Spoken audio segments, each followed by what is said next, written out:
Graça e paz, meu irmão. Graça e paz, família. Mais uma quarta. Paz. Como é bom, né? Vamos lá, mais um dia, mais uma noite, mais uma semana na presença do nosso Deus.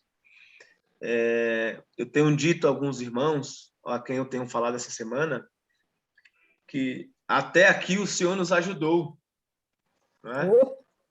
Nós só estamos de pé porque a graça do Senhor tem nos sustentado.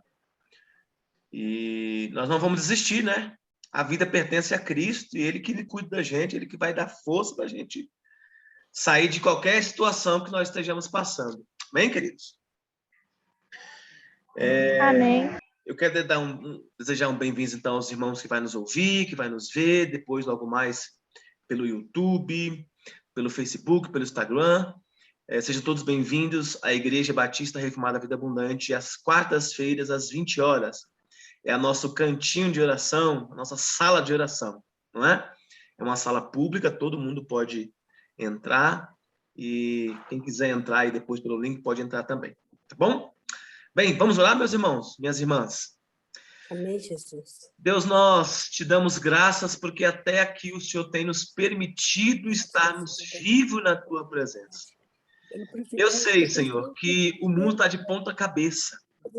Mas o que nos conforta é saber que existe um Deus que está no controle dessa nação, desse povo, desse planeta, todas as coisas. Senhor, nós temos a sensação, muitas das vezes, que as coisas vão piorar. Mas, independente do que aconteça, Senhor, a nossa confiança continua em Cristo. A nossa certeza, a nossa fé, a nossa esperança está em Ti, Jesus.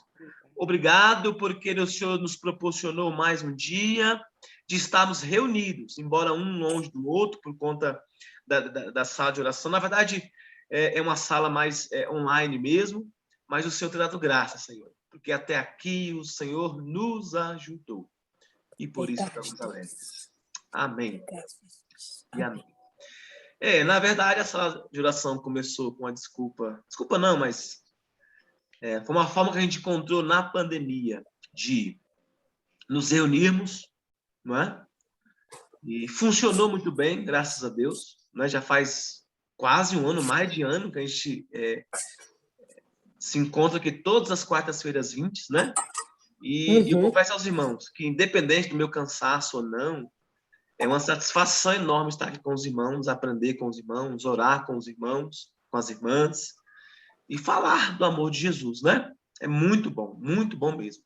Inclusive, essa sala de oração tem alcançado outras famílias. Então, muitas famílias talvez não conseguem entrar conosco na sala, mas outras centenas de pessoas, depois pelo YouTube, são alcançadas, né? Através da gravação desse vídeo, dessa sala. Amém, meus irmãos e irmãs? Amém, glória a Deus. Vamos dar continuidade, né, ao nosso estudo. Nós estamos falando sobre a doutrina do arrependimento, né? Que eu tenho, olha, aprendido muito com os irmãos aqui e com esse tema. Nós vamos repetir para os irmãos, vai nos ver depois. Nós estamos aqui tratando um tema de um pastor teólogo chamado Thomas Watson, né? E ele está nos conduzindo biblicamente aqui acerca do arrependimento, tá bom? Arrependimento. Bem, eu vou olhar aqui para o lado direito, o lado esquerdo da sua tela aí, porque eu vou ler eu vou ler aqui, vai ficar mais fácil, tá bom? Hoje eu tô com a vista meio cansada, eu vou ler no outro computador. A vez fica mais fácil para mim. Bem, nós falamos semana passada, algumas semanas atrás, já é nosso quarto encontro, né, sobre esse mesmo tema, tá bom? Nós tivemos a introdução, nós falamos sobre a percepção do pecado, como identificar esse pecado, não é? Falamos lá em Atos 26, 18, lá vai dizer que a primeira parte do remédio de Cristo são os olhos abertos, ou seja, nós temos que perceber o que nós ouvimos e o que nós vemos, porque é através disso que nós podemos pecar, não é? Então, também é através de olhar, de ouvir, que a gente também tem que se arrepender, ou seja, perceber, né, o pecado. Falamos também na última semana, nas duas últimas semanas, sobre a tristeza pelo pecado. Tá? Dentro dessa perspectiva, nós entendemos que o arrependimento genuíno, ele precisa ser de dentro para fora, lembra? É algo interno para externo, né? Então, a gente tem que sentir tristeza, né? E essa tristeza não é só um remorso, né? Não é só um choro, que não quer dizer que quem se arrepende não chora. Quem se arrepende também chora. Mas o que nós aprendemos semana passada é que essa tristeza é muito mais do que chorar. É se arrepender de fato, não é?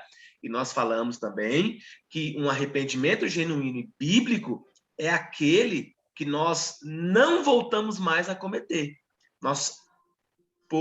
Porque Adão pecou, por causa da nossa essência pecaminosa, nós pecamos. Mas uma vez que nós pecamos, logo em seguida nós, os salvos, os cristãos, se arrependem daquilo que fizemos, não é? E não voltamos mais a pecar, ok? Que também não quer dizer que todo mundo vai deixar de pecar, ou que ninguém peca mais. Não é isso. Eu quero dizer que uma vez que nós estamos firmes em Cristo Jesus e fomos salvos por Cristo Jesus antes da fundação do mundo, agora ele nos proporciona, né, esse arrependimento genuíno. E nós citamos lá o ladrão da cruz, vocês lembram, né, do exemplo? Então, um ladrão da cruz, um se arrependeu e outro não. Embora todos dois tinham cometido pecados. Eram ladrões, né? Eles eram passivos de justiça naquele momento. O único que não era ladrão ali era Cristo. Não é? Mas os ladrões eram pecadores. Mas um se arrependeu. Por que ele se arrependeu? Talvez foi ele sozinho? Não. Foi o próprio Cristo.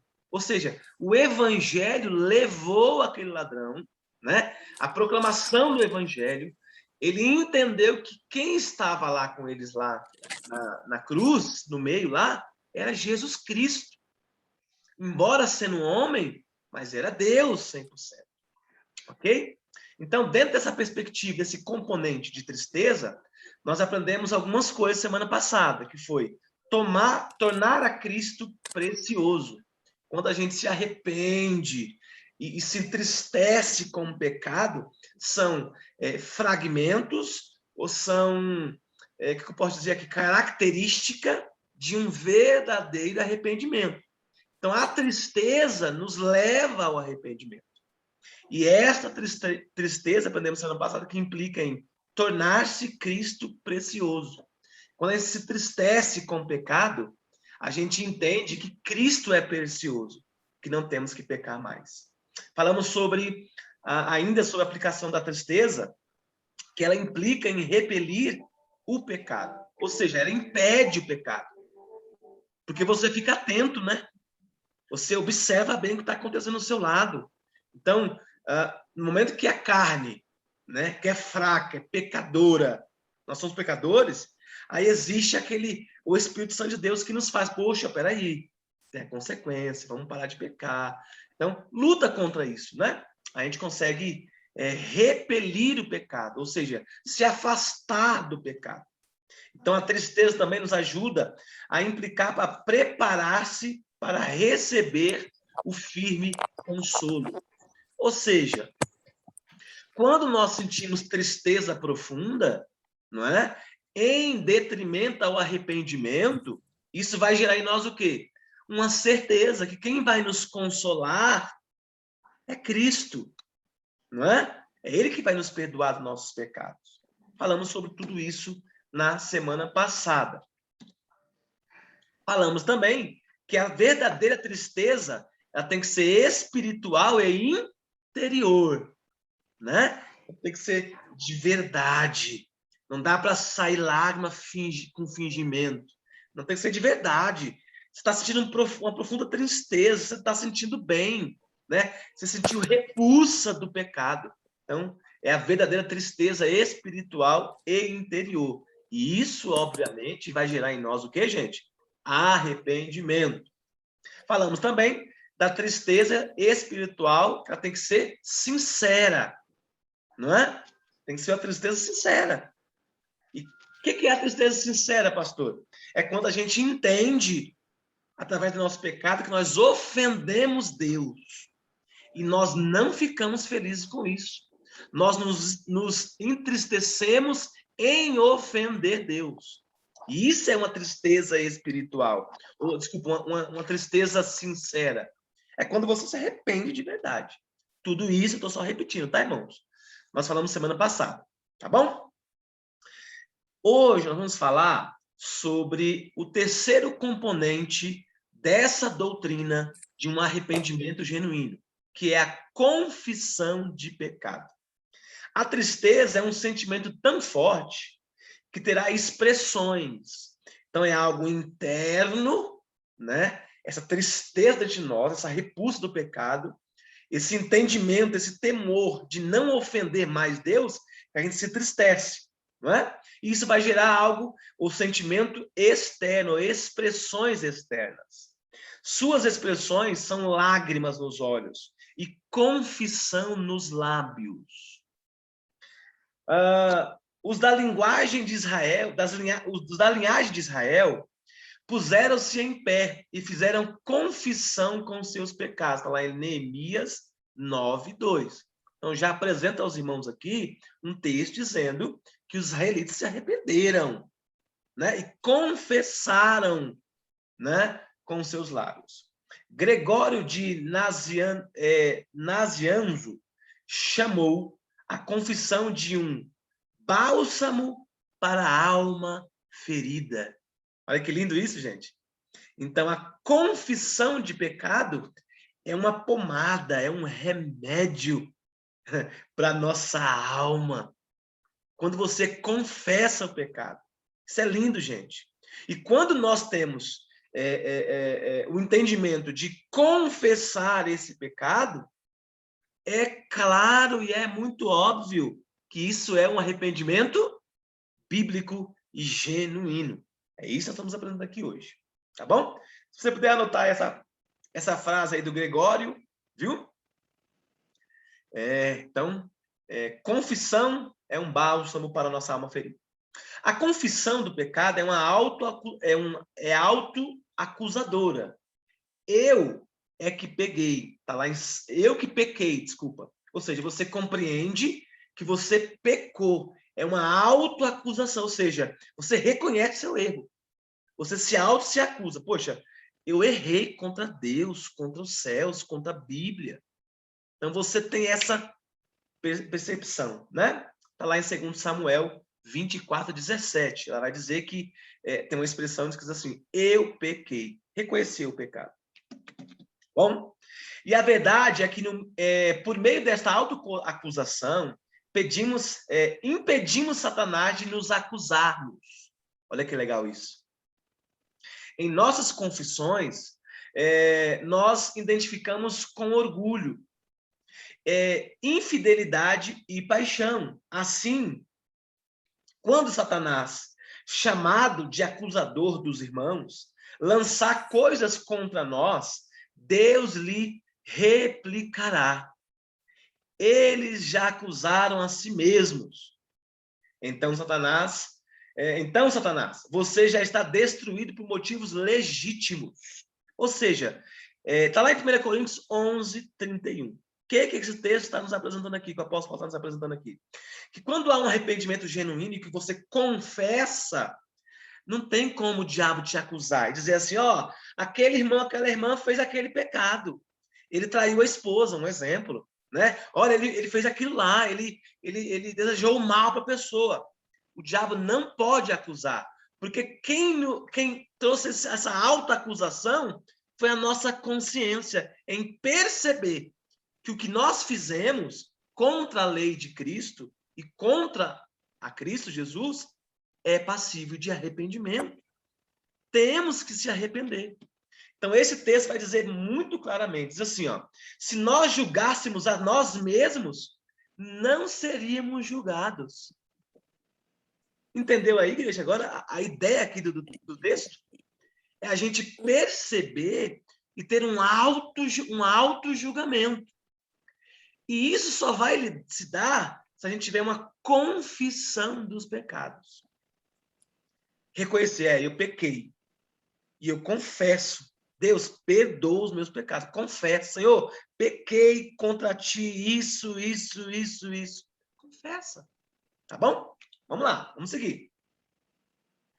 Entretanto, homens ímpios, como Judas e Saul, não confessaram seus pecados. Sim, mas as suas confissões não eram verdadeiras, né? Pode ser que eles falaram até, mas não eram verdadeiras, não eram genuínas. Estou falando aqui de confissão de pecado verdadeira, genuína.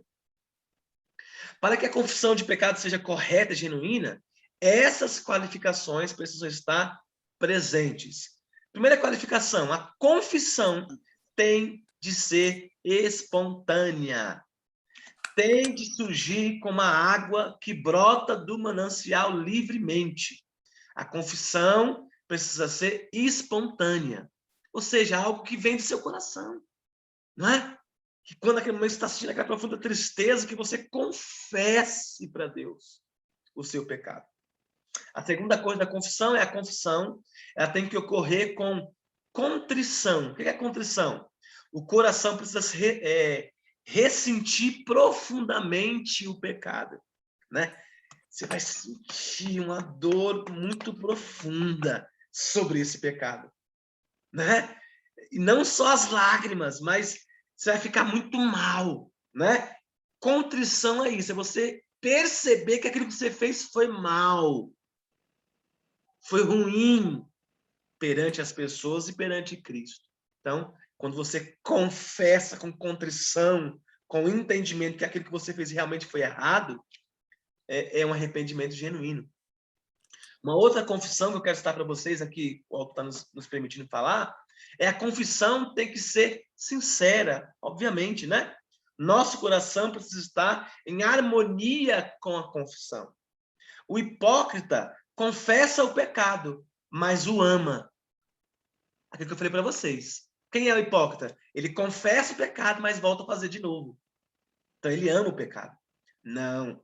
Nós que somos cristãos genuínos, nós repudiamos o pecado. Nós choramos, nós confessamos, não é? Nós vivemos todos esses elementos que eu estou citando aqui para vocês, acerca da tristeza, e hoje estou falando sobre a confessar o pecado. A quarta coisa da confissão é que, quando a gente confessa o pecado, nos traz benefício para o arrependimento. Na confissão verdadeira, o crente especifica o pecado, cita o pecado. Senhor, pequei contra os céus e fiz isso, isso e isso. Vocês lembram lá da piedade? Da última, agora na última mensagem do aniversário? Que nós citamos lá dois critérios para a gente ser piedoso? Ler a Bíblia constantemente, diariamente, e tirar um tempo para as orações, geralmente. Lembram? E eu citei algumas orações. A última oração é no quarto. Você quer lugar melhor para você confessar pecado? É no seu quarto. Falando com teu Deus, naquele momento ali, você e Deus. Não é? Então, só peguei um gancho aqui, tá, irmãos? Vai não sair do tema aqui, não. Só pegar um gancho para vocês entenderem essa necessidade. Então, uma confissão de pecado verdadeira, o crente precisa especificar o pecado, tá bom? O pecador entristecido confessa as diversas imperfeições da sua alma por meio de uma inspeção diligente do nosso coração. Podemos achar alguns pecados específicos que tratamos com indulgência. Confessamos com lágrimas esses pecados, indicando-os para Cristo, ou em nome de Cristo. Então, é isso, irmãos. Tirar um tempo para você dizer, Senhor, eu pequei contra os céus. Ter esse entendimento, né? De que precisamos confessar o nosso pecado. E a última aqui é uma pessoa verdadeiramente arrependida. Ela se confessa o pecado em sua fonte. Então, não dá para negociar com Deus. Em que sentido, pastor? Eu pequei, né? Peguei um dinheiro emprestado e não paguei. É pecado, ok? Mas aquela pessoa que eu peguei o dinheiro tem dinheiro. Então, ele pode muito bem me esperar. Opa! Você está tentando diminuir ou eximir o seu erro e o seu pecado. O fato de você manter uma palavra, de pegar um dinheiro com alguém emprestado e devolver, você precisa cumprir com isso, não é pecado. Claro, né, gente? Existe, eu estou dando aqui um exemplo muito simples, tá, irmãos? Tá? Um exemplo aqui solto, que vem na minha mente. Existe imprevisto, não existe na vida secular, não existe imprevistos? Olha, Fulano Ciclano, eu não vou te pagar no dia que eu combinei com você, mas você pode me dar tanto de prazo, vou fazer aqui meu corre, vou trabalhar e eu vou te pagar, porque a minha palavra eu vou cumprir. É diferente, né? Mas o que eu usei de exemplo aqui é que o pecado tem a sua fonte. Então, a gente tem que perceber aonde está a fonte do pecado. E tem que se abster dele. Tem que resolver, tem que confessar, tem que se arrepender desse pecado. Para que, de uma vez por todas, ele possa se dissipar da nossa vida. Né? Para que eu e você, nós, possamos deixar de praticar o pecado. Né? Sentindo tristeza profunda por isso e também confessando.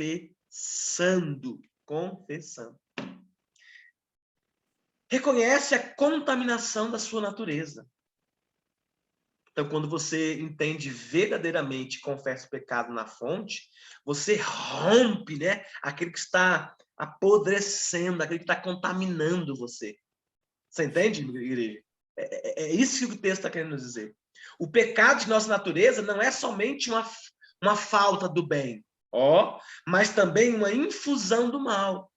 Nossa natureza é um abismo e uma fonte de todo o mal, dos quais procedem os escândalos que infestam o mundo. E aí ele está dizendo aqui o seguinte, sobre uma doutrina chamada depravação total, né? Que é os 5 pontos do calvinismo. Ele vai dizer, essa é a depravação total da nossa natureza humana pecaminosa. Então, ele finaliza esse componente dizendo que nós temos que confessar. Por que nós temos que confessar? Por quê? Porque a Bíblia nos aponta que nós somos pecadores. Então, todos os dias há momento e há necessidade de arrependimento. É por isso que essa doutrina sobre arrependimento é tão importante. Porque essa doutrina do arrependimento vai nos remeter para que a gente possa perceber qual é o nosso lugar. O nosso lugar é estar em Cristo. Mas o fato de ser salvo em Cristo não justifica os nossos erros ou nos dá permissão para continuar pecando. Pelo contrário, uma vez salvo, sempre remido. Né? Uma vez nós somos justificados por Cristo, fomos remidos, lavados e comprados pelo sangue do Cordeiro, nós temos que lutar todos os dias contra o pecado. E a ferramenta para lutar contra isso é o que, gente? Arrependimento. Arrependimento. Reconhecer que nós erramos e confessar o nosso pecado. Tá bom? Meus irmãos, essa foi a a terceira, né? Deixa eu ver aqui. Isso. Falamos hoje sobre, na verdade, é a quarta aula, mas é o terceiro componente, que é a confissão do pecado, dentro da matéria que nós estamos estudando, que é o arrependimento. Ok? Eu vou abrir aí 2 minutinhos, pode abrir os áudios aí, 2 minutinhos para respostas. Quem tiver dúvidas, nós já vamos orar pelos propósitos de oração. Temos 8 minutos. Alguém tem alguma dúvida sobre o tema de hoje? Confessar o pecado? Entenderam? Dúvidas? E aí? Pastor, Sim. Boa noite, a paz a todos. É correto, né, confessar os pecados, usando, suponhamos que o pastor como intermédio. Olha, vamos lá. Não é correto. Porque eu não vou lembrar aqui do texto, mas eu prometo que eu vou mandar para vocês pelo WhatsApp, se eu não me engano, o texto de Tiago, né? Que a gente tem que confessar uns com os outros, mas ali no sentido de que a gente tem que, sim, não é confessar igual os católicos que confessam para o padre. achando que o padre tem uma solução para aquele pecado. Não é nesse sentido que o texto de Tiago está dizendo. Perfeito? Mas que a gente precisa confessar. E quando a gente falamos, Netinha, irmão, falamos de confessar o pecado, nós temos que se remeter a quem? A Cristo, porque só Ele pode perdoar e só Ele pode nos dar o verdadeiro arrependimento genuíno. Então, A não minha é dúvida correto. foi gerada, a minha dúvida foi gerada porque me lembrou algo de lá atrás, muito lá atrás, lá alguns séculos atrás. Sim. Que tinha um pastor, até então estava orando, e ele falou assim, você precisa me confessar os seus pecados. Aí isso ficou afirmado na minha mente. Agora, com essa situação toda, com esses ensinamentos, aí me remeteu essa história lá do passado. E na verdade, na época, eu já pensei, não tem que confessar meu pecado para homem nenhum, não. Meus pecados eu preciso confessar para Deus, para Cristo. Para homem, não. Sim. Então, assim, por isso que eu estou lembrando agora desse acontecido, aí me veio a dúvida. Eu entendi, Netinho. Olha só. O pastor, o líder espiritual, ele é uma espécie de conselheiro, não é? Sim. Mas ele não é Deus para ouvir pecado de ninguém. Exato. Quem ouve pecado, na verdade, que ele, não é que Deus ouve, ele já sabe que você pecou. Sim. Né? Ele é Deus, ok? Deus soberano. Que não quer dizer que você não possa, por exemplo, pedir um conselho em detrimento a um pecado. Pode. Sim, pode. concordo. Agora, a questão da palavra confessar ela é muito forte, né? Porque esse confessar tem um sentido de resposta. E eu não tenho resposta para você em detrimento ao pecado alheio. Eu tenho resposta assim, ó. Cristo vai te perdoar, mediante ao seu arrependimento genuíno. Não é? Então, nós temos que entender que é o seguinte, que o nosso pecado, isso fere e ofende Deus. Não ofende o pastor. Não ofende a igreja A e a igreja B. Tem os seus prejuízos, obviamente. Obviamente. Mas o que eu quero dizer é que quem perdoa e quem coloca no nosso coração, cria em nós um arrependimento genuíno, é o Espírito Santo através da palavra de Cristo. É Cristo. É Deus. É Deus. Tá bom? O texto aí está em Tiago 5,16. Boa, Lourdes. O que diz aí? Confessai as vossas culpas uns aos outros e orai uns pelos outros para que sareis. A oração feita por um justo pode muito em seus efeitos. A culpa aí seria pecado? Vamos pensar? Vamos deixar uma lição de casa aí? Essa culpa seria pecado? Porque se for pecado, a gente pode confessar uns com os outros. Se chegar ao ponto de confessar, com certeza é pecado. Porque se não fosse pecado, não precisaria confessar. Então, vamos lá. Claro que é pecado. É pecado.